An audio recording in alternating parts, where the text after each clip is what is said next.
Good day mga palangga. So magsasagot ako ng comment, kagigising ko lang talaga. So tungkol ito mga langging sa video na ni-repost ko, gusto ko lang i-clarify, hindi po ako ang nagsasalita doon. Ni-repost ko lang po ang video na yon. So babasahin natin, tatanggapin nyo lang yung complaint pag nakita nyo na puro pasa na ang mga OFW at sugat-sugat na minsan wala ng buhay ang mga OFW pero baliwala pa din kayo. Okay, magbigay ako ng comment doon tungkol doon sa video mga langga. Hindi po sinabi doon na ibig sabihin kung kayo ay may problema sa sponsor ay hindi po kayo pwede makapag-complain. Ang sinabi po doon, tungkol po yon sa mga kababayan natin na hindi po valid reason ay nagpapa-refuse to work mga langga.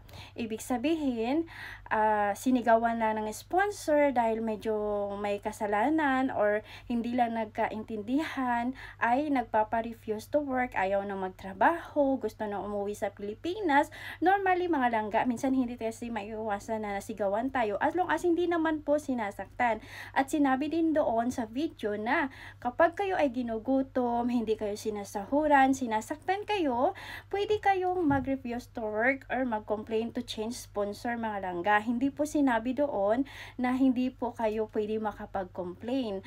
Ang ibig lang po sabihin sa video ko na uunawaan yung mga langging, yung mga non-valid reason, lalo na sa mga ibang kababayan natin ng mga first timer na normally hindi alam ang buhay dito sa ibang bansa mga langga. Kapag kayo ay sinigawan na ng sponsor, kung mayroon kayong nagawang kasalanan, or hindi kayo nagkaintindihan ng sponsor, or something hindi kasi maiwasan na mapagalitan tayo, na sigawan, kasi ang mga Arabo iba po ang mga attitude nila. So, hindi po kasi yan valid reason mga langga na nasigawan ka lang ay pabalik ka na agad. Hindi lang kayo nagkaintindihan ay magpabalik kayo agad. Nag-away lang kayo ng kasama mo ay magpabalik ka na agad.